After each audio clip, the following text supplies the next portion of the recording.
Hi hello മക്കളെ, ഇത് നമ്മൾ 8ാം ക്ലാസ്സിലെ രണ്ടാമത്തെ പാഠഭാഗമായ അമ്മമ്മയിലെ പ്രധാനപ്പെട്ട ചില ചോദ്യങ്ങളുമായാണ് വന്നിരിക്കുന്നത്. പാഠഭാഗം എളുപ്പമാണ്, അതുകൊണ്ട് തന്നെ ഇതിലെ ചോദ്യങ്ങളും എളുപ്പത്തിൽ പഠിച്ചു പോകാൻ പറ്റിയ ചോദ്യങ്ങളാണ്. അപ്പോൾ നമ്മൾ നേരെ പാഠഭാഗത്തിലേക്ക് കിടക്കുകയാണ്. എന്താണ് അമ്മമ്മ എന്ന പാഠഭാഗം എന്ന് ചോദിച്ചു കഴിഞ്ഞാൽ അതിന് ചുരുക്കി ഒരു ഏകദേശ രൂപം ആദ്യമേ തന്നെ നിങ്ങളിലേക്ക് എത്തിക്കുകയാണ്. അമ്മമ്മ എന്ന് പറയുന്ന പാഠഭാഗം എഴുതിയിരിക്കുന്നത് ആരാണെന്ന് ചോദിച്ചു കഴിഞ്ഞാൽ പി സുരേന്ദ്രനാണ്. അദ്ദേഹത്തിന്റെ ഒരു അനുഭവക്കുറിപ്പാണ്. അദ്ദേഹത്തിന്റെ ആ ഒരു പുസ്തകത്തിന്റെ ചിത്രമാണ് ഇവിടെ കൊടുത്തിരിക്കുന്നത്. പി സുരേന്ദ്രന്റെ 25 ലക്ഷം കുട്ടികളെ പ്രചോദിപ്പിച്ച ജീവിതാഖ്യാനം എന്നാണ് ആ പുസ്തകത്തിന്റെ അടിയിൽ കൊടുത്തിരിക്കുന്നത്. അപ്പൊ അത്രയധികം വിറ്റഴിക്കപ്പെട്ടു പോയിട്ടുള്ളതും വായിക്കപ്പെട്ടിട്ടുമുള്ളതുമായ ഒരു കൃതിയാണെന്ന് മനസ്സിലാക്കുകയാണ്. അങ്ങനെ നമ്മൾ അമ്മമ്മ എന്ന പേരിനെ കുറിച്ച് ചിന്തിക്കുകയാണ് അല്ലെ. അമ്മ എന്നല്ല കൊടുത്തിരിക്കുന്നത്, അമ്മമ്മ എന്നാണ് കൊടുത്തിരിക്കുന്നത്. ദേ നമ്മുടെ കൃതിയിലും ഒരു അമ്മമ്മയെ കുറിച്ചാണ് പറയുന്നത്. അമ്മമ്മയുടെ ജീവിതവുമായി ചുറ്റപ്പെട്ടിട്ടുള്ള ചില പ്രശ്നങ്ങളെ കുറിച്ച് അവരുടെ ജീവിതാഖ്യാനമാണ് നമുക്ക് പഠിക്കാനുള്ള അമ്മമ്മ എന്ന് പറയുന്ന ഈ അനുഭവക്കുറിപ്പ് എന്ന് മനസ്സിലാക്കുക. എന്നിട്ട് നമ്മൾ പാഠഭാഗത്തിലെ പ്രധാനപ്പെട്ട ചില ആശയങ്ങളിലേക്ക് കിടക്കുകയാണ്. നോക്കാം പാഠഭാഗത്തേക്ക്. കഥകൾ പോലെ തന്നെ മനോജ്ഞവും ഊഷ്മളവുമാണ് ചില അനുഭവക്കുറിപ്പുകൾ. തൻ്റെ ജീവിതത്തിൻ്റെ വിളക്ക് കെട്ടുപോകുന്നതിന് മുൻപേ പേരക്കുട്ടിയുടെ ജീവിതം തിരിനീട്ടി പ്രകാശിപ്പിക്കുന്ന സാധുവായ ഒരു വൃദ്ധയുടെ സഹനത്തിൻ്റെ നേർക്കാഴ്ചയാണ് പി സുരേന്ദ്രന്റെ അമ്മമ്മ. അമ്മമ്മയുടെ പെരുകുന്ന സങ്കടങ്ങളുടെ പശ്ചാത്തലം, കുടുംബ ബന്ധങ്ങളുടെ കണ്ണി അറ്റുപോകാതിരിക്കാൻ അമ്മമ്മ ഒറ്റയ്ക്ക് താണ്ടുന്ന കനൽ വഴികൾ, കുട്ടികൾക്ക് വേണ്ടി ജീവിതത്തിന്റെ കഷ്ടപ്പാടുകൾ ഒരു നിയോഗമായി ഏറ്റെടുക്കുന്നു. ഇതാണ് പാഠഭാഗത്തെ ചുരുക്കി ഒന്ന് പറയുകയാണെങ്കിൽ. അപ്പൊ ഇതിലെ ജീവിതത്തിന്റെ കഷ്ടപ്പാടുകൾ താണ്ടുന്ന ഒരു അമ്മമ്മയെ നമുക്ക് കാണാൻ സാധിക്കുകയാണ്. ആ അമ്മമ്മയ്ക്ക് 3 പേരക്കുട്ടികളുണ്ട്. മൂന്നാമത്തെ പേരക്കുട്ടിയെയും ഹോസ്റ്റലിലേക്ക് ആക്കിയതിന് ശേഷം ആ അമ്മമ്മ അനുഭവിക്കുന്ന മാനസിക സംഘർഷങ്ങളാണ് അല്ലെ, ആ ബുദ്ധിമുട്ടുകൾ, വിഷമങ്ങളാണ് നമുക്ക് ഈ പാഠഭാഗത്ത് കാണാൻ സാധിക്കുന്നത്. എന്നാൽ ഈ അമ്മമ്മ എന്തുകൊണ്ടാണ് ഈ കുട്ടിയെ നോക്കുന്നത്, ഈ കുട്ടിക്ക് അച്ഛനില്ലേ അമ്മയില്ലേ എന്ന് ചോദിക്കുമ്പോൾ കൃത്യമായ ഉത്തരം നമുക്ക് ആ പാഠഭാഗത്ത് നിന്ന് ലഭിക്കുന്നുണ്ട്. അച്ഛൻ ഒരു കള്ളുകുടിയനായിരുന്നു. അച്ഛൻ കള്ളുകുടിച്ച് നിരന്തരം ഭാര്യയെ തല്ലുന്നത് കണ്ട് അമ്മമ്മ, അതായത് ആ മകളുടെ അമ്മയാണ് ഇവരെ നോക്കുന്നത്. അപ്പൊ മകളുടെ അമ്മ പണിക്ക് പോവുകയും അങ്ങനെ പൈസ കൊണ്ടുവന്ന് ഈ ഭർത്താവിന് കൊടുക്കുകയും ഭർത്താവ് എന്നാലും ഇതിലൊട്ടും കുറവൊന്നും കാണിക്കാതെ വീണ്ടും ഇവരെ ഉപദ്രവിച്ചു കൊണ്ടിരിക്കുകയും അങ്ങനെ പൊറുതികെട്ട ഒരു ജന്മമായി മാറുകയും ഏറ്റവും ഒടുവിൽ അമ്മ വിളക്ക് ഊതിക്കെടുത്തി, അതായത് അമ്മയെ കൊന്നുകളഞ്ഞതിന് ശേഷം ഈ ഭർത്താവ് പോവുകയാണ്. ഭർത്താവ് ഈ കുട്ടികളെ ഉപേക്ഷിച്ചല്ലേ, ഈ കുട്ടികളുടെ അച്ഛൻ കുട്ടികളെ ഉപേക്ഷിച്ച് അമ്മയെ കൊന്നതിന് ശേഷം പോവുകയാണ്, ഇറങ്ങി പോവുകയാണ്. പിന്നീട് ആ കുട്ടികൾക്ക് ഈ അമ്മമ്മയാണ് ആശ്രയം. ഒരു വൃദ്ധയായ സ്ത്രീ 3 പേരക്കുട്ടികളെ നോക്കേണ്ടി വരുന്ന ഒരവസ്ഥയെ കുറിച്ച് നിങ്ങൾ ആലോചിച്ച് നോക്കുക. എന്തോരം ബുദ്ധിമുട്ടുണ്ടാവും. അവരുടെ ആരോഗ്യസ്ഥിതിയെ കുറിച്ച് ആലോചിച്ച് നോക്കുക.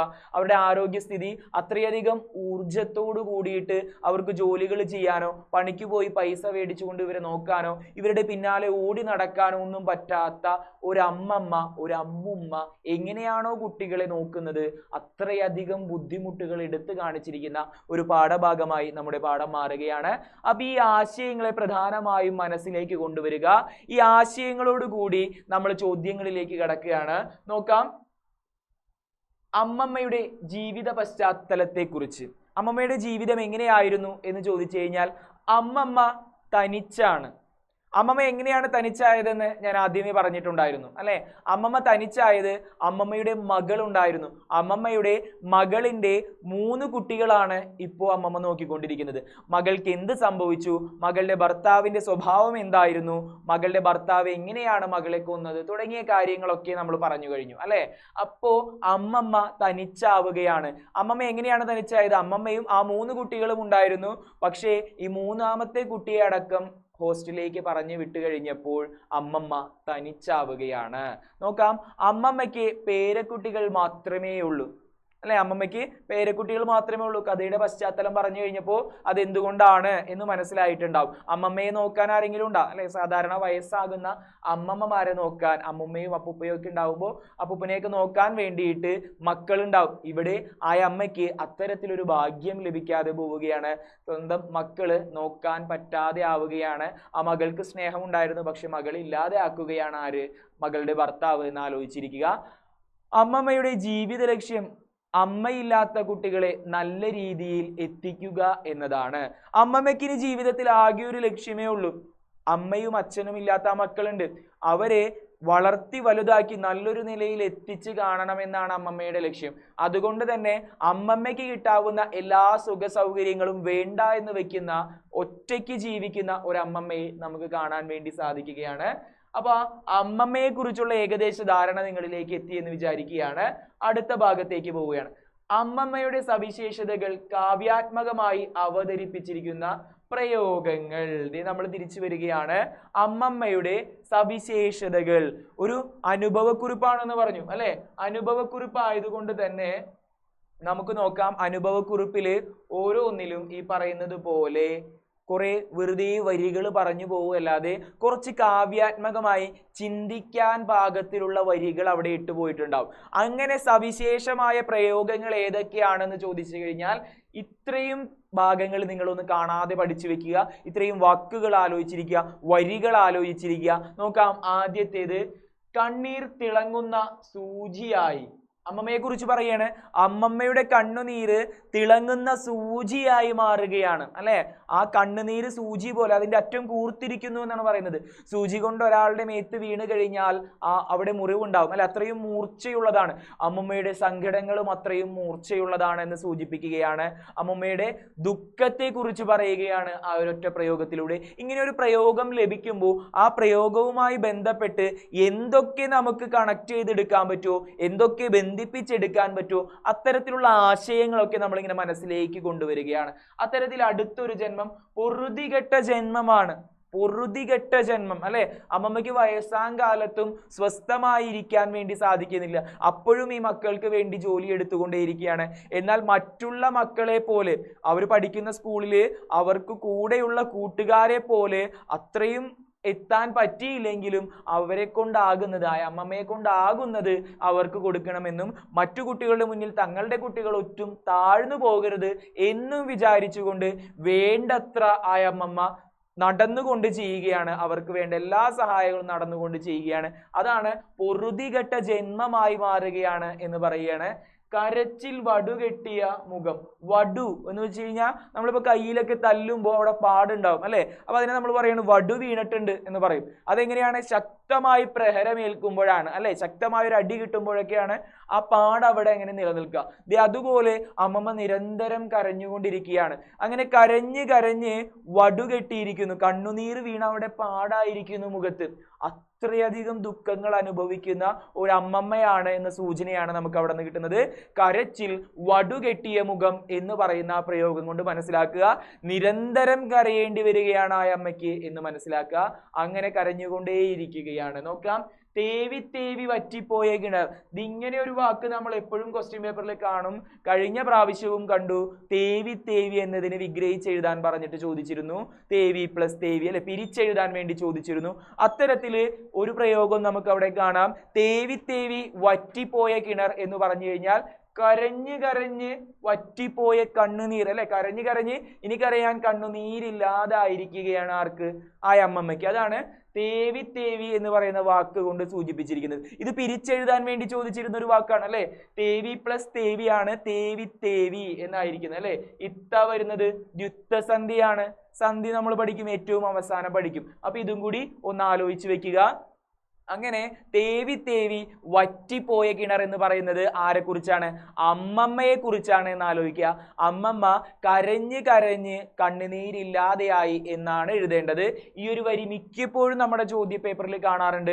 അപ്പോൾ പലരും തെറ്റിച്ച് വെക്കാറുണ്ട്. തേവി തേവി വറ്റിപ്പോയ കിണർ എന്ന് പറഞ്ഞാൽ കോരി കോരി ഇല്ലാതായ കിണർ എന്നൊക്കെ എഴുതി വെക്കാറുണ്ട്. അങ്ങനെയല്ല പറയുന്നത്. അതൊരു ആശയമാണ്. അതായത് വെള്ളം എടുത്തെടുത്തെടുത്ത് അവസാനം കിണറ്റിലെ വെള്ളം പറ്റും അല്ലെ? അതുപോലെ അമ്മയുടെ കണ്ണിലെയും കണ്ണുനീർ വറ്റിയിരിക്കുന്നു, കരഞ്ഞ് കരഞ്ഞ് കണ്ണുനീരില്ലാതായിരിക്കുന്നു എന്ന സൂചനയാണ് തേവി തേവി വറ്റിപ്പോയ കിണർ എന്ന ഭാഗത്ത് നിന്ന് നമുക്ക് ലഭിക്കുന്നത്. അപ്പൊ ഇത്രയും പോയിന്റുകൾ ആലോചിച്ച് വെച്ചിട്ടുണ്ടല്ലോ. ഈ ഒരു 4 പോയിന്റുകൾ നിങ്ങളിലേക്ക് എത്തി എന്ന് കരുതുകയാണ്.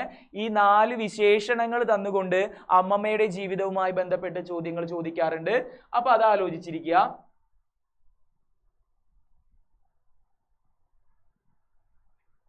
അടുത്ത ചോദ്യമാണ്, നോക്കാം. ആധുനിക കാലത്തെ കുടുംബ ബന്ധങ്ങളെക്കുറിച്ച് പാഠഭാഗത്തിന്റെ അടിസ്ഥാനത്തിൽ പ്രഭാഷണം തയ്യാറാക്കുക. പ്രഭാഷണം എന്ന് പറയുന്ന ഒരു ചോദ്യം നമുക്ക് സ്ഥിരം ചോദിക്കാറുള്ള ഒരു ചോദ്യമാണ്. പ്രഭാഷണം തയ്യാറാക്കുക. പ്രഭാഷണം എന്ന് പറഞ്ഞു കഴിഞ്ഞാൽ എന്താണ്? പ്രഭാഷണം എന്ന് കേൾക്കുമ്പോൾ പലരും പല വിധത്തിലും ഉത്തരം എഴുതാറുണ്ട്. പ്രഭാഷണം എന്ന് പറഞ്ഞു കഴിഞ്ഞാൽ പ്രസംഗമാണെന്ന് മനസ്സിലാക്കുക. അതിന്റെ സംസ്കൃത വാക്കാണ് പ്രഭാഷണം. അപ്പോൾ പ്രഭാഷണം എന്ന് പറഞ്ഞു കഴിഞ്ഞാൽ പ്രസംഗമാണെന്ന് മനസ്സിലാക്കുക. പ്രസംഗം തയ്യാറാക്കുമ്പോൾ ആദ്യത്തെ 1 മാർക്ക് അതിൽ അഭിസംബോധനയും നന്ദിയും കൊടുത്തിട്ടുണ്ടോ എന്നതിലാണ്. അഭിസംബോധന എന്ന് പറഞ്ഞു കഴിഞ്ഞാൽ ആ വന്നിരിക്കുന്നവരെ നമ്മൾ എന്ത് ചെയ്യണം? റെസ്പെക്ട് ചെയ്തുകൊണ്ട് അവർക്കൊരു വിളിയൊക്കെ കൊടുക്കണം, അല്ലെ? ബഹുമാന്യരെ എന്ന് പറഞ്ഞു തുടങ്ങണം. കൃത്യമായൊരു സ്ഥലം പറഞ്ഞിട്ടുണ്ടെങ്കിൽ അവിടുത്തെ ഏറ്റവും ഉയർന്ന വ്യക്തി ആരാണോ അവരെ അഭിസംബോധന ചെയ്തുകൊണ്ടായിരിക്കണം തുടങ്ങേണ്ടത്. കൃത്യമായൊരു സ്ഥലം ഒന്നും പറയാതെ പ്രസംഗം അല്ലെങ്കിൽ പ്രഭാഷണം തയ്യാറാക്കുക എന്നാണ് പറയുന്നത് എങ്കിൽ നമുക്ക് ബഹുമാന്യരെ അല്ലെങ്കിൽ മാന്യ സദസ്സിന് വന്ദനം എന്ന് പറഞ്ഞുകൊണ്ടൊക്കെ തുടങ്ങാം. അതല്ലാതെ സ്കൂളിൽ അല്ലെ ഈ ഒരു വിഷയവുമായി ബന്ധപ്പെട്ട് സ്കൂളിൽ ഒരു പ്രസംഗം തയ്യാറാക്കുക എന്ന് പറയുകയാണെങ്കിൽ അവിടുത്തെ ഏറ്റവും പ്രധാനപ്പെട്ട ആൾ ആരാണെന്ന് നമ്മുടെ ഉള്ളിലുണ്ട്, അല്ലെ? അപ്പൊ അവർക്ക് റെസ്പെക്ട് കൊടുക്കണം. ബഹുമാനപ്പെട്ട പ്രിൻസിപ്പൽ അല്ലെങ്കിൽ ബഹുമാനപ്പെട്ട HM, അതുകൂടാതെ മറ്റ് അധ്യാപകരെ, എൻ്റെ പ്രിയപ്പെട്ട കൂട്ടുകാരെ എന്ന് പറഞ്ഞുകൊണ്ടായിരിക്കണം ആദ്യത്തെ വരി നമ്മൾ തുടങ്ങേണ്ടത്. അതിനുശേഷം ഈ 3 കാര്യങ്ങളാണ് പ്രസംഗത്തിൽ നമ്മൾ ശ്രദ്ധിക്കേണ്ടത്. പ്രഭാഷണം വന്നു കഴിയുമ്പോൾ ഇങ്ങനെ 3 ആക്കി തിരിച്ചിട്ടുണ്ടോ നോക്കണം. ആദ്യത്തെ ഭാഗത്ത് അഭിസംബോധനയും ഏറ്റവും ഒടുവിലായി നന്ദിയും പറഞ്ഞിട്ടുണ്ടാകണം. തുടങ്ങുന്ന ഭാഗത്ത് ആമുഖം പറയണം. ആമുഖം ശ്രദ്ധിക്കുക. ആമുഖം എന്ന് പറഞ്ഞു കഴിഞ്ഞാൽ എന്താണോ നിങ്ങൾക്ക് തന്നിരിക്കുന്ന വിഷയം, ആ വിഷയം അറിയാത്ത ഒരാൾ ആ വേദിയിൽ ഉണ്ടെങ്കിൽ അവർക്ക് അത് കേൾക്കുമ്പോൾ മനസ്സിലാകണം, ഇന്ന വിഷയത്തെ കുറിച്ചാണ് പറയുന്നത്, അല്ലെ?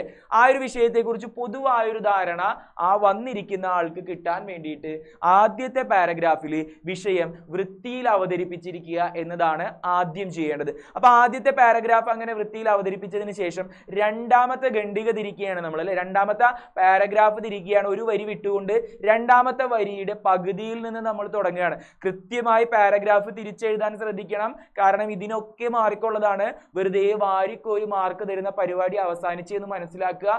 എന്നിട്ട് കൃത്യമായി ഇത്തരത്തിൽ എഴുതിയിട്ടുണ്ടെങ്കിൽ മാത്രമേ നിങ്ങൾക്ക് മാർക്ക് തരികയുള്ളൂ എന്ന് മനസ്സിലാക്കുക. അങ്ങനെ ആമുഖം എഴുതിയതിനു ശേഷം നമ്മൾ നമ്മുടേതായ രീതിയിലുള്ള ആശയങ്ങളൊക്കെ എഴുതുകയാണ്. ഇന്നത്തെ കാലത്തെ കുടുംബ വ്യവസ്ഥിതി എങ്ങനെയാണെന്നുള്ള കാര്യങ്ങളൊക്കെ നമ്മൾ ദിനം പ്രതി പത്രങ്ങളിലൊക്കെ വായിക്കാറുള്ളതാണ്. ആ വാർത്തകളൊക്കെ കൂട്ടി എഴുതിയിട്ട് ഏറ്റവും അവസാനം ഒരു ഉപസംഹാരം കൊടുക്കണം, അല്ലെ? നമുക്ക് എന്താണോ അതിൽ നിന്ന് കിട്ടിയത്, ഞാൻ ഇങ്ങനെയാണ് ഈ ഒരു സംഭവത്തെ കുറിച്ച് മനസ്സിലാക്കിയത് എന്ന് പറഞ്ഞുകൊണ്ട് നന്ദി പറഞ്ഞുകൊണ്ട് നിർത്തണം. ഇനി അതിലേക്ക് ഉൾപ്പെടുത്താനുള്ള പ്രധാനപ്പെട്ട പോയിന്റുകൾ ഏതൊക്കെയാണെന്ന് ചോദിച്ചാൽ, അവഗണിക്കപ്പെടുന്ന വൃദ്ധജനങ്ങൾ. കുറെ വൃദ്ധരായ ജനങ്ങളെ അവഗണിച്ച് കളയുകയാണ്, വേണ്ട എന്ന് വെക്കുകയാണ്, അല്ലെ? നമുക്കറിയാം ഗുരുവായൂർ അമ്പലനടയിലൊക്കെ കൊണ്ടുവന്നിട്ട് നട തള്ളുന്ന ഒരു പരിപാടിയുണ്ട്. അമ്മയൊക്കെ കൊണ്ടുവന്നിട്ട് അമ്പലത്തിൽ കൊണ്ടുപോവുകയാണെന്നും പറഞ്ഞ് വയസ്സായ മാതാപിതാക്കളെ കൊണ്ടുവന്ന് ആൾക്കൂട്ടത്തിന്റെ ഇടയിൽ നിർത്തിയിട്ട് ഒന്നും അറിയാതെ തിരിച്ചു പോകുന്ന മക്കളെ നമ്മൾ ദിനം പ്രതി പത്രത്തിൽ വായിക്കാറുണ്ട്, അല്ലെ? ഇങ്ങനെ ഒറ്റപ്പെട്ടു പോകുന്നത്, പട്ടിക്കൂട്ടിൽ അടയ്ക്കപ്പെട്ടു പോകുന്ന വൃദ്ധരുണ്ട്. അങ്ങനെ വീട്ടിലെ ഒരു മൂലയ്ക്കായി പോകുന്ന വൃദ്ധജനങ്ങളെ നമ്മൾ ദിനം പ്രതി പത്രങ്ങളിൽ കാണാറുണ്ട്. അപ്പൊ അത്തരത്തില് എങ്ങനെയാണ് വൃദ്ധർ അവഗണിക്കപ്പെട്ടു പോകുന്നത് എന്നുള്ളൊരു ചിന്ത നമ്മുടെ ഈ പ്രസംഗത്തിൽ ഉണ്ടാകണം. നമ്മുടെ പ്രഭാഷണം വരുമ്പോൾ ആ ഒരു ഭാഗം പ്രത്യേകമായിട്ട് എടുത്തു പറയണം, അല്ലെ? ചെറുപ്പത്തിൽ നമ്മളെ വളർത്തി വലുതാക്കി അച്ഛനും അമ്മയും ഒക്കെ ഏത് സമയത്താണ് നമുക്ക് വേണ്ടാതെ വരുന്നത്? അവർക്ക് വയസ്സാവുമ്പോഴാണ് നമുക്ക് വേണ്ടാതെ വരുന്നത്. അവരെ കൊണ്ട് പ്രത്യേകിച്ച് ഒരു ഉപകാരം ഇല്ല എന്ന് തോന്നുമ്പോഴാണ് അവരെ നമ്മൾ ഉപേക്ഷിക്കപ്പെടുന്നത്, അവരെ നമ്മൾ മാറ്റി നിർത്തുന്നത് എന്നുള്ള ചിന്ത കൊണ്ടുവരണം. അവർക്ക് വയ്യാതാവുകയാണ്, വയ്യാതാവുമ്പോൾ അവർക്ക് നിരന്തരമായിട്ട് നമ്മൾ മരുന്നുകൾ മേടിച്ചു കൊടുക്കേണ്ടി വരും, ആശുപത്രിയിൽ കൊണ്ടുപോകേണ്ടി വരും. ചിലപ്പോൾ അവര് ഇരുന്നിടത്ത് തന്നെ നിന്നിട്ട് എന്ത് ചെയ്യും? ചെയ്യും? പല വിധത്തിലുള്ള പ്രശ്നങ്ങളുണ്ടാവും. ചിലപ്പോൾ അവിടെ വീഴുന്നുണ്ടാവും, അല്ലെ? ചിലപ്പോൾ മലമൂത്ര വിസർജനം നടത്തുന്നുണ്ടാവും. അങ്ങനെയൊക്കെ ഉണ്ടാകുമ്പോൾ നമ്മൾ അതിലൊക്കെ രോക്ഷം കൊണ്ട് അവരെ ചീത്ത പറയുകയൊക്കെ ചെയ്യും, അല്ലെ? ചെറുപ്പത്തിൽ നമ്മളെയും അവരങ്ങനെയൊക്കെ നോക്കിയിരുന്നതാണ്. അപ്പൊ അതൊന്നും മനസ്സിലാക്കാതെ ഇവരെ എങ്ങനെയെങ്കിലും ഒന്ന് ഒഴിവാക്കാൻ വേണ്ടിയിട്ടുള്ള മനോഭാവം ഇപ്പൊ സ്വാഭാവികമായും എല്ലാവർക്കിടയിലും കൂടിക്കൊണ്ടിരിക്കുകയാണ്. അപ്പോ അങ്ങനെയാണ് അവർ ഒറ്റപ്പെട്ടു പോകുന്നത് എന്നുള്ള കാര്യം എഴുതുക. അടുത്തത് തകരുന്ന കുടുംബ ബന്ധങ്ങൾ. ബന്ധങ്ങളുടെ വിലയെക്കുറിച്ച് പറയണം, അല്ലെ? സ്നേഹബന്ധങ്ങളെ കുറിച്ച് പറയണം. വീട്ടിൽ എങ്ങനെയാണോ അച്ഛനും അമ്മയും കുട്ടികളും കഴിയുന്നത് അതിനെക്കുറിച്ച് പറയാൻ സാധിക്കണം, അല്ലെ? ഇപ്പൊ എല്ലാവർക്കും വേണ്ടത് സ്വത്താണ്. സ്വത്ത് ഇല്ലാതെ വരുമ്പോൾ കുടുംബത്തിനകത്ത് തന്നെ അങ്ങോട്ടും ഇങ്ങോട്ടും താളപ്പിഴകൾ ഉണ്ടാവുകയാണ്, അല്ലെ? മകൻ അച്ഛനെ കൊല്ലുകയാണ്. എന്തിനു വേണ്ടിയിട്ടാണ്? സ്വത്തിന് വേണ്ടിയിട്ട് കൊല്ലുകയാണ്. ഇങ്ങനെ പല പ്രശ്നങ്ങളും കുടുംബത്തിന്റെ ഉള്ളിലും ഉണ്ടാവുകയാണ്. ഒരു കുടുംബം സ്നേഹബന്ധമില്ലാതെ വരുമ്പോൾ പരസ്പരം അടിച്ചു പിരിയുന്ന അവസ്ഥയിലേക്ക് എത്തുന്ന കാരണങ്ങൾ നിങ്ങൾക്ക് എടുത്തു കാണിക്കാൻ വേണ്ടിയിട്ട് പറ്റിയിട്ടുണ്ടാകണം. അതാണ് അടുത്തൊരു പോയിന്റ് ആയിട്ട് പറയുന്നത്. കുടുംബ പ്രശ്നങ്ങൾക്കിടയിൽ ഒറ്റപ്പെട്ടു പോകുന്ന കുട്ടികൾ. ഈ കുട്ടികൾ വല്ല തെറ്റും ചെയ്യുന്നുണ്ടോ? അവർക്ക് ലഭിക്കേണ്ട സ്നേഹവും പരിഗണനയും കൃത്യസമയത്ത് ലഭിച്ചില്ല എന്നുണ്ടെങ്കിൽ അവരുടെ മനസ്സിനെ തന്നെ അത് ബാധിക്കുകയും പിന്നീട് വളർന്നു വലുതാകുമ്പോൾ അവരുടെ മാനസിക നില ഈ പറഞ്ഞതുപോലെ ആവുകയാണ്, അല്ലെ? വേണ്ട സമയത്ത് സ്നേഹം ലഭിക്കാതെ പോകുമ്പോൾ കുട്ടികൾക്ക് അതനുസരിച്ച് അവരുടെ ക്യാരക്ടർ ബിൽഡ് ചെയ്യുമ്പോൾ, അല്ലെ, അവരുടെ വ്യക്തിത്വം രൂപീകരിക്കുമ്പോൾ പല പ്രശ്നങ്ങളും ഉണ്ടാവും. അപ്പൊ ഇത്തരത്തിൽ പല കുട്ടികൾക്കും ഇങ്ങനെ സംഭവിച്ചിട്ടുണ്ട് എന്ന് മനസ്സിലാക്കിക്കൊണ്ട് ഇത് കുട്ടികളുടെ പ്രശ്നം കൂടിയായി മാറുകയാണ് എന്നുകൂടി പറഞ്ഞു വെച്ചുകൊണ്ടായിരിക്കണം ഉപസംഹരിച്ച് നിർത്തേണ്ടത് എന്നുള്ള കാര്യം ആലോചിക്കുക. പ്രഭാഷണത്തിൽ ഇതും കൂടി ഉൾപ്പെടുത്താൻ പറയുകയാണ്. നോക്കാം, സമകാലിക സംഭവങ്ങൾ. നമ്മൾ പറഞ്ഞു, അല്ലെ, പത്രത്തില് ഈ ഗുരുവായൂർ അമ്പലം പോലെയുള്ള സ്ഥലങ്ങളിലൊക്കെ നടതള്ളുന്ന സംഭവങ്ങൾ, അങ്ങനത്തെ സംഭവങ്ങൾ ഉൾപ്പെടുത്തുക. ആവശ്യാനുസരണം ഉദാഹരണങ്ങളും കൊടുക്കാം. ഉദ്ധരണി വേറെ ആരുടെങ്കിലും സ്നേഹത്തിനെ കുറിച്ചൊക്കെ ഉദ്ധരണി ഉണ്ട്, അല്ലെ? സ്നേഹത്തിനെ കുറിച്ചുള്ള ഉദ്ധരണികൾ മഹാന്മാര് പറഞ്ഞിട്ടുണ്ടാവും. പ്രകടിപ്പിക്കാത്ത സ്നേഹം പിശുക്കന്റെ ക്ലാവ് പിടിച്ച നാണയങ്ങൾ പോലെയാണ് എന്നൊക്കെ പറഞ്ഞിട്ടുണ്ട്, അല്ലെ? അപ്പൊ അത്തരത്തില് സ്നേഹം പ്രകടിപ്പിക്കാൻ വേണ്ടി കുടുംബത്തിൽ നമ്മൾ മനസ്സ് തുറക്കണം എന്നുള്ള രീതിയിലൊക്കെ അത്തരത്തിലുള്ള പ്രഭാഷണങ്ങൾ കൊണ്ടുവരിക, അത്തരത്തിലുള്ള ഉദ്ധരണികൾ കൊണ്ടുവരിക കേട്ടാ. സ്വന്തം നിലപാടും കാഴ്ചപ്പാടും. ഇത് ഏറ്റവും അവസാനം ശ്രദ്ധിക്കേണ്ട കാര്യമാണ്. നമ്മുടെ നിലപാട് എന്താണോ ഈ വിഷയത്തിൽ, ശരിയാണോ തെറ്റാണോ എനിക്ക് തോന്നുന്നത്, എനിക്ക് പറയാനുള്ളത് ഇങ്ങനെയാണ്, അല്ലെ? ഇങ്ങനെ പോയാൽ ശരിയാവില്ല. അവരും നമ്മളോടൊപ്പം ജീവിക്കേണ്ടവരാണ്.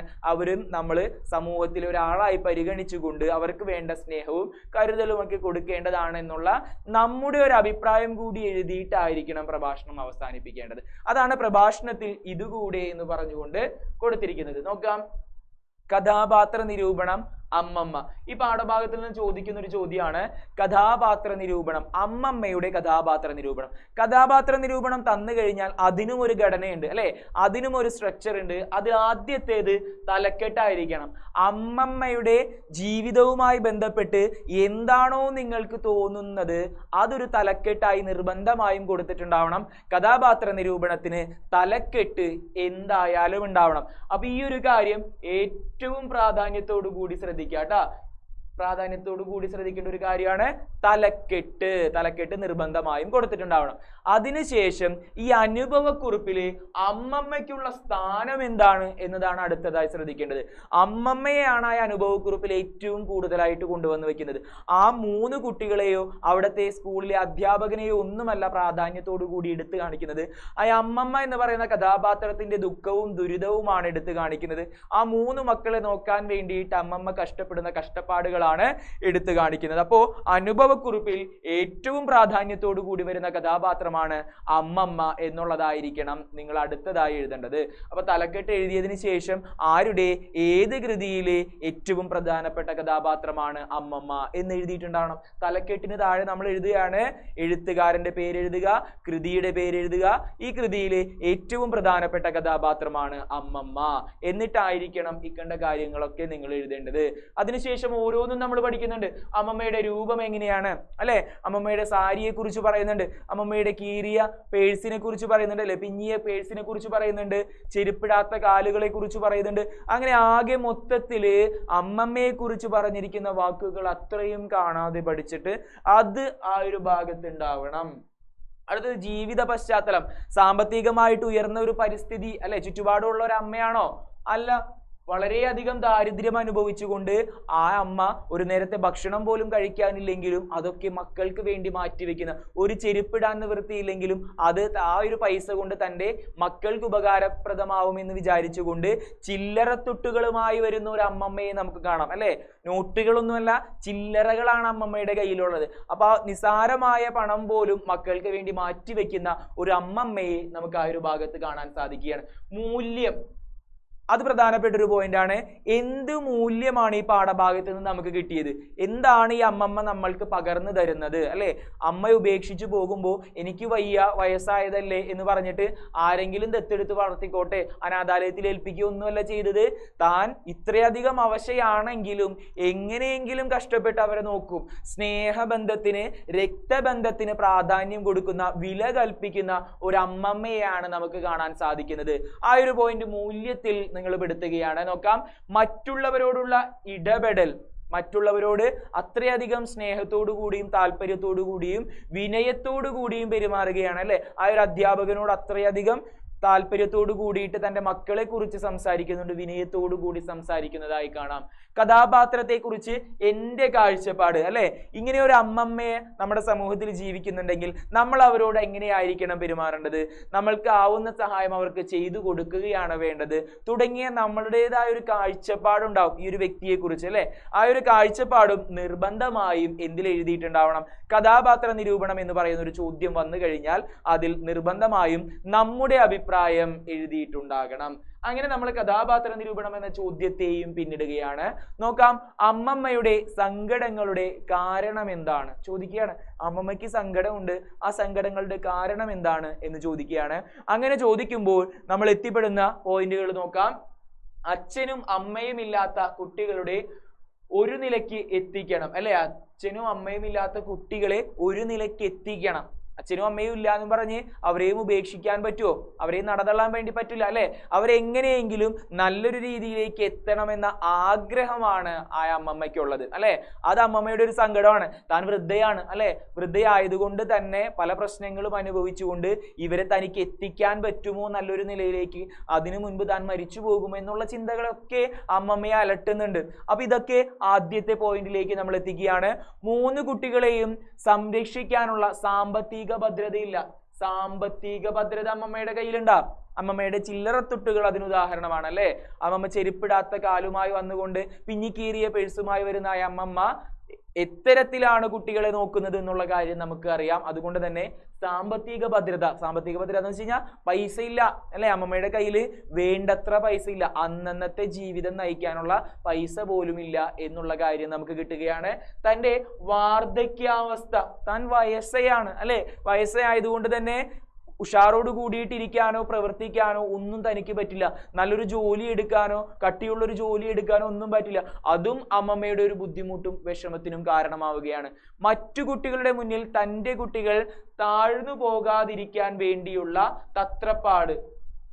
സ്കൂളാണ് അല്ലെ. സ്കൂളാവുമ്പോൾ പല കുട്ടികളും പല നിറത്തിലുള്ള ഡ്രസ്സൊക്കെ ഇട്ടിട്ട് വരും അല്ലെ. വസ്ത്രങ്ങളൊക്കെ അണിഞ്ഞു വരും, നല്ല റബ്ബർ, പേന, ബോക്സ് ഒക്കെ കൊണ്ടുവരും, നല്ല ബാഗൊക്കെ ഇട്ടിട്ട് വരും.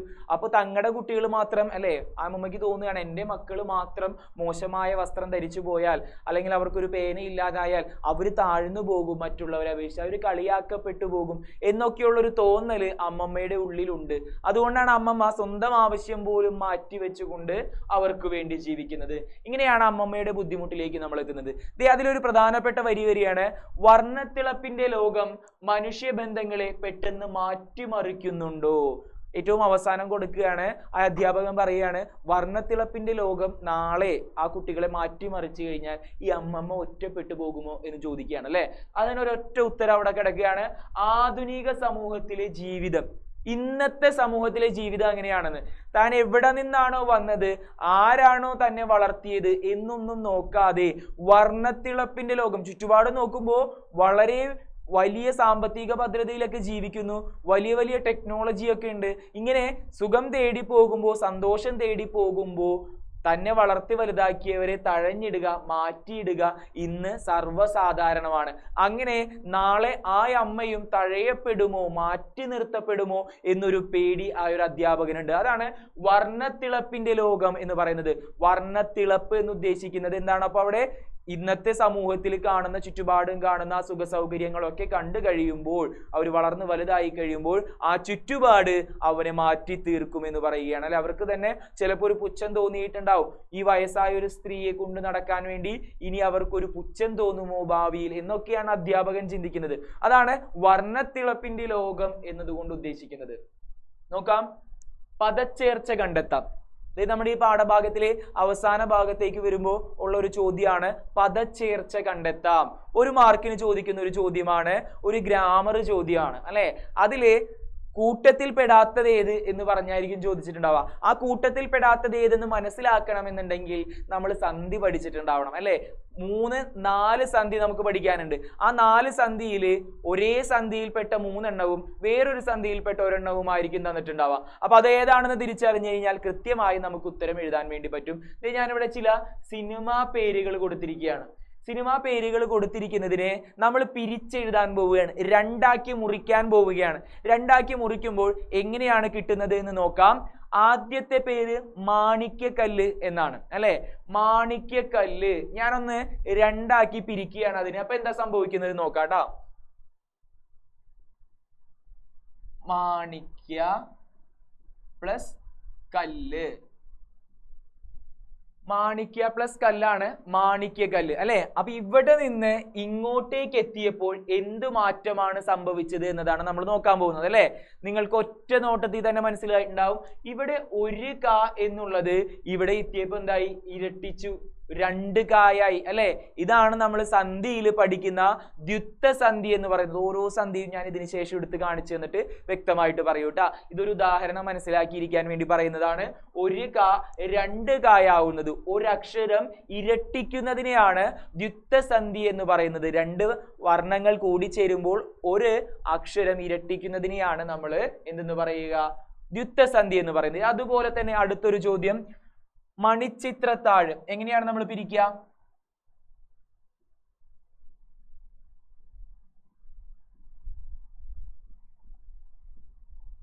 മണി പ്ലസ് ചിത്ര പ്ലസ് താഴ് അല്ലെ. ഇതിനെ ഇവിടെ ഒരു തായുള്ളൂ, ഇവിടെ എത്തിയപ്പോ അതെന്തായി, 2 തായായി, ഇത്തായായി അല്ലെ. ഇത്തായ ആവുമ്പോൾ ഈ പറഞ്ഞതുപോലെ തന്നെ എന്താണ്, കൂടിച്ചേർച്ചയാണ്.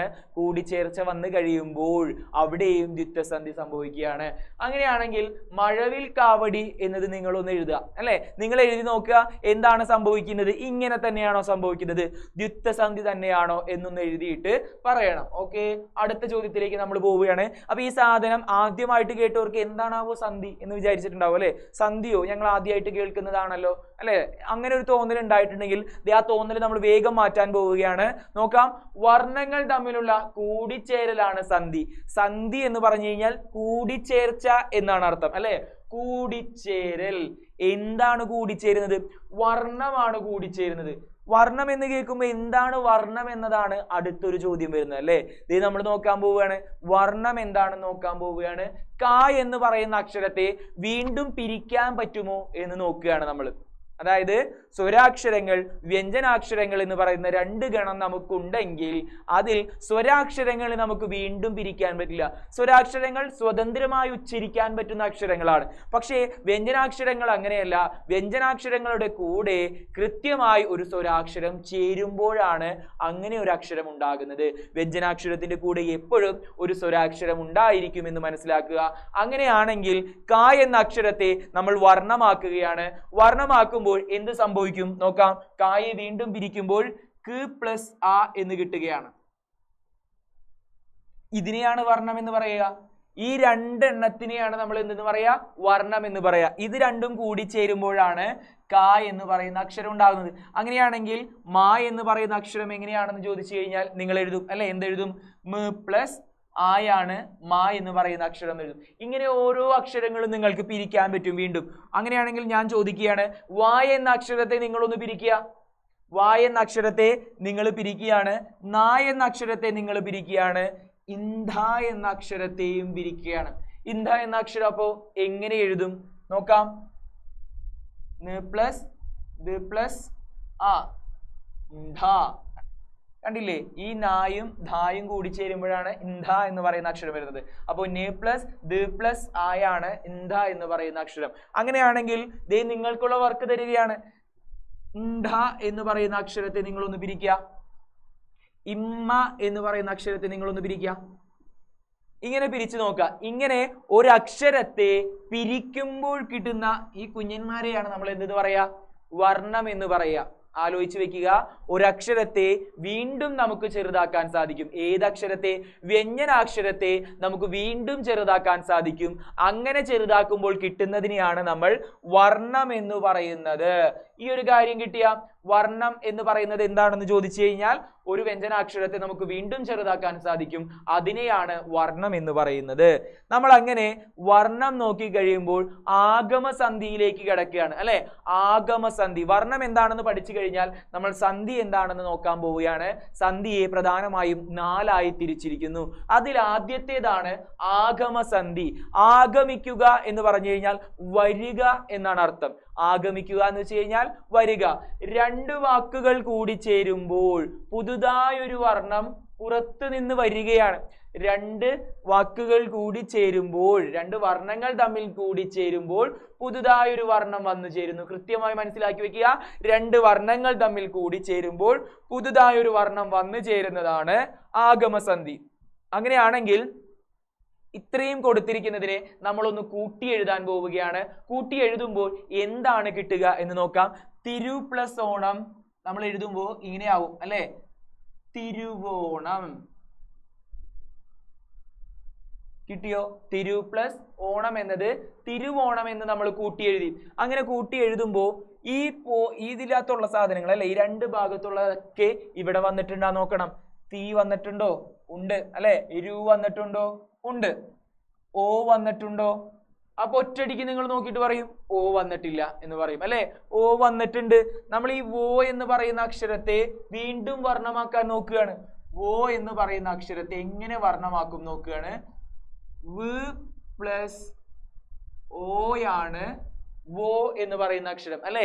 അപ്പൊ ഇങ്ങനെ ഒരു സാധനത്തിനെ കിട്ടിക്കഴിയുമ്പോൾ തന്നെ നിങ്ങൾ വേഗം വർണ്ണമാക്കി നോക്കുക. ദേ ഇവിടെ കൊടുത്തിരിക്കുന്ന ആൾ അവിടെ ഉണ്ടാ നോക്കുക.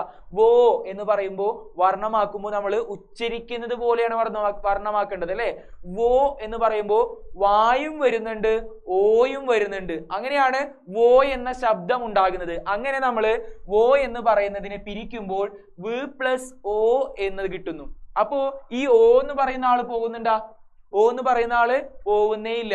അയാള് ഇവിടെ തന്നെ ഇരിക്കുകയാണ് അല്ലെ. ഇതേ നോക്കിയേ. അപ്പൊ ഒറ്റയടിക്ക് നമുക്ക് നോക്കി കഴിയുമ്പോൾ നമുക്ക് തോന്നും വോയിലെ ഈ ഓ എന്ന് പറയുന്ന വർണ്ണത്തെ കാണാനില്ല എന്ന് തോന്നും.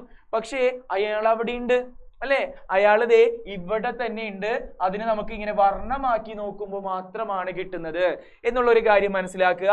അടുത്ത ഒരു ചോദ്യത്തിലേക്ക് നമ്മൾ വരികയാണ്. അങ്ങനെയാണെങ്കിൽ പാദ പ്ലസ് ഓരം എങ്ങനെ കിട്ടും? പാദ പ്ലസ് ഓരം പാദയോരം അല്ലെ. ഇങ്ങനെ വരുമ്പോൾ നിങ്ങൾ മനസ്സിലാക്കേണ്ട ഒരു കാര്യം, അയാൾ അവിടെ ഉണ്ട് എന്ന് പറഞ്ഞു അല്ലെ. അപ്പൊ പുറത്തുനിന്ന് ഒരാൾ വന്നു. ദേ വാ എന്ന് പറയുന്ന അക്ഷരം പുറത്തുനിന്ന് വന്നതാണ്. ഇതിൽ രണ്ടിലും വാ എന്ന് പറയുന്ന അക്ഷരം ഇല്ല. വാ എന്ന് പറയുന്ന അക്ഷരം പുറത്തു നിന്ന് വരികയാണ്, ആഗമിക്കുകയാണ് ചെയ്തിട്ടുള്ളത്. അതിനെയാണ് ആഗമസന്ധി എന്ന് പറയുന്നത്. രണ്ട് വർണ്ണങ്ങൾ കൂടി ചേരുമ്പോൾ പുറത്തു നിന്നൊരു വർണ്ണം വന്നു ചേരുന്നതിനെയാണ് ആഗമസന്ധി എന്ന് പറയുന്നത്. അങ്ങനെയാണെങ്കിൽ ഇത് രണ്ടും കൂട്ടി എഴുതി കഴിഞ്ഞപ്പോൾ പുറത്തു നിന്ന് ആഗമിച്ചത് ആരാണ്? യാ എന്ന് പറയുന്ന അക്ഷരമാണ്. ഈ ഓ എന്ന് പറയുന്നത് പോകുന്നുണ്ടാ? ഇല്ല അല്ലെ. അവിടെ ദേ ശബ്ദ രൂപത്തിൽ ഇവിടെ കിടക്കുന്നുണ്ട്.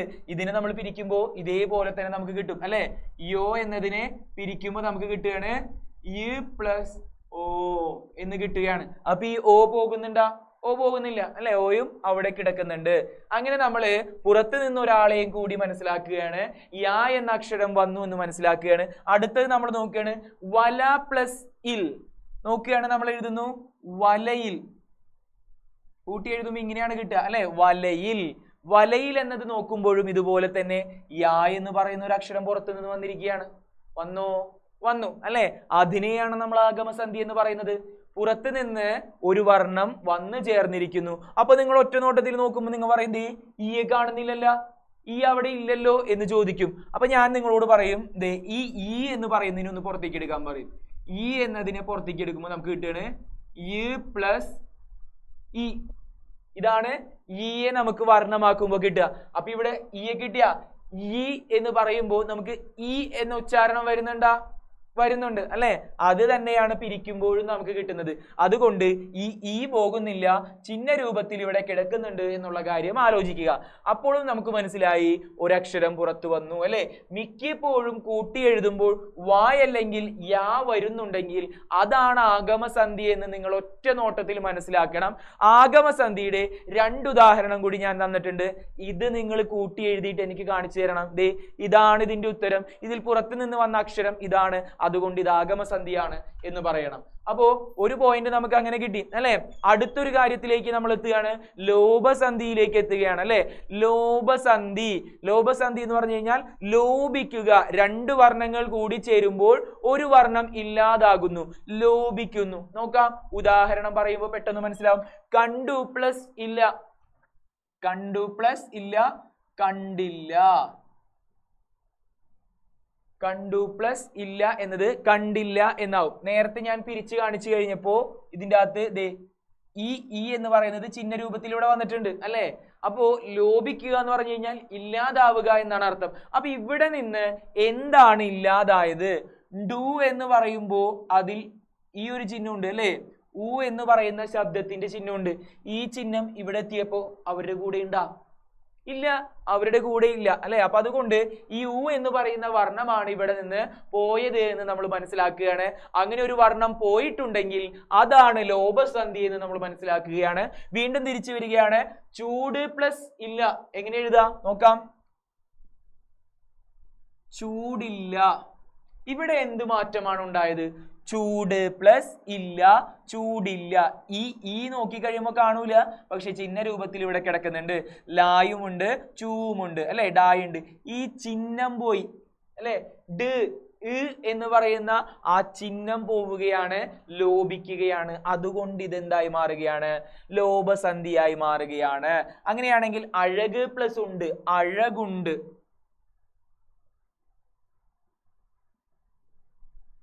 ഇതിലെന്ത് മാറ്റം ഉണ്ടായി? അഴക് പ്ലസ് ഉണ്ട്, അഴകുണ്ട്. ഈ ചിഹ്നം ഇവിടെ ഉണ്ടാ? ഇല്ല. ദേ ഊ പക്ഷെ ഇവിടെ ചിഹ്ന രൂപത്തിലുണ്ട് അല്ലെ? അങ്ങനെയാണെങ്കിൽ ഒരു പ്ലസ് അടി എന്നത് എഴുതിയിട്ട് അതിൽ വന്ന മാറ്റം എന്താണ് എന്നുള്ളത് നിങ്ങൾ കണ്ടെത്തിയിട്ട് പറയാ. ദേ 3 ഉദാഹരണം ഞാൻ ലോഭസന്ധിയിൽ കൊടുത്തിട്ടുണ്ട്. 4ാമത്തെ ഉദാഹരണം നിങ്ങൾ എഴുതിയിട്ട് കൃത്യമായി എന്നോട് പറയാതെ ഇതാണ് സംഭവം. ദേ അടുത്തത് നമ്മൾ കടക്കാൻ പോവുകയാണ്. നമുക്ക് എപ്പോഴും ചോദിക്കാറുള്ള ഒരു വാക്ക് നമ്മൾ ഇവിടെ നിന്ന് കാണുകയാണ്. ഈ ഒരു സാധനം നമ്മുടെ പരീക്ഷാ പേപ്പറിൽ എപ്പോഴും ചോദിക്കാറുണ്ട്. ആദേശസന്ധി. 2 വർണ്ണങ്ങൾ കൂടി ചേരുമ്പോൾ ഒന്നിനെ കളഞ്ഞുകൊണ്ട് മറ്റൊന്ന് ആദേശം ചെയ്യുകയാണ്. ഒന്നിനെ ഇല്ലാതാക്കിക്കൊണ്ട് ആ സ്ഥാനത്തേക്ക് വേറൊരാൾ വരികയാണ്. അതിനെയാണ് ആദേശസന്ധി എന്ന് പറയാ. 2 വർണ്ണങ്ങൾ കൂടി ചേരുമ്പോൾ ഒരു വർണ്ണത്തിനു മുകളിൽ മറ്റൊരു വർണ്ണം വന്നിരിക്കുന്നു. ഒരു വർണ്ണത്തെ ഇല്ലാതാക്കിക്കൊണ്ട് മറ്റൊരു വർണ്ണം വരുന്നു. അത്രയേ ഉള്ളൂ. വിൺ പ്ലസ് തലം എന്നുള്ളതിനെ നമ്മൾ എഴുതും വിണ്ഡലം അല്ലെ? ആകാശം എന്ന് പറയുന്ന ഒരു അർത്ഥം വിണ്ഡലം.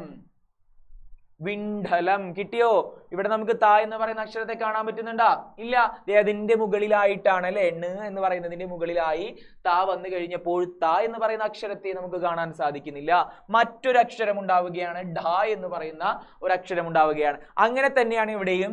നെൽ പ്ലസ് മണി എന്നത് നെന്മണി ആവുകയാണ്. നെന്മണി അല്ലെ? നെൽ പ്ലസ് മണി എന്നത് നെന്മണി ആവുകയാണ്. ദേ ഇവനെ കാണാനില്ല.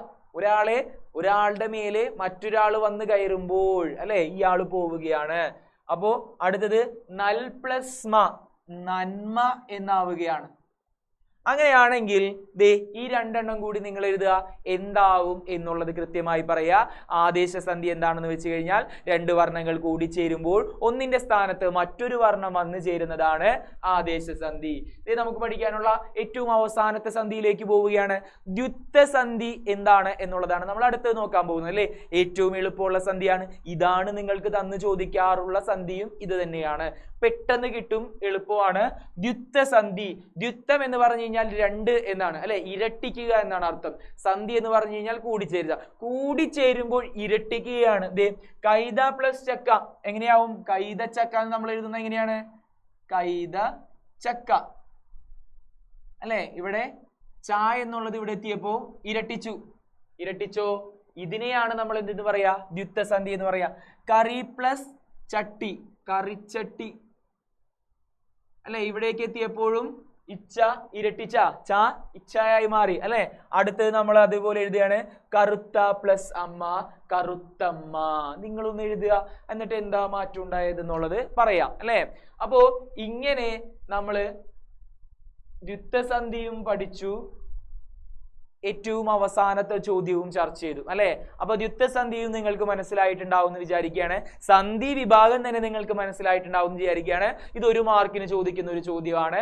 അപ്പൊ ഇത്രയും നിങ്ങളുടെ കൈപ്പിടിയിലായി എന്ന് വിചാരിക്കുകയാണ്. അമ്മമ്മ എന്ന് പറയുന്ന പാഠഭാഗത്തിലെ ആശയങ്ങൾ നിങ്ങളിലേക്ക് എത്തുകയാണ്, പ്രധാനപ്പെട്ട ചോദ്യങ്ങൾ നിങ്ങളിലേക്ക് എത്തുകയാണ്, വരികൾ അത്രയും കാവ്യപരമായ പ്രത്യേകതകൾ അത്രയും നിങ്ങളുടെ മനസ്സിലേക്ക് എത്തുകയാണ്. ഇത്രയും ചോദ്യങ്ങൾ നിങ്ങളിലേക്ക് തന്നുകൊണ്ട് ഇന്നത്തെ ക്ലാസ് ഇവിടെ അവസാനിപ്പിക്കുകയാണ്. നന്ദി, നമസ്കാരം.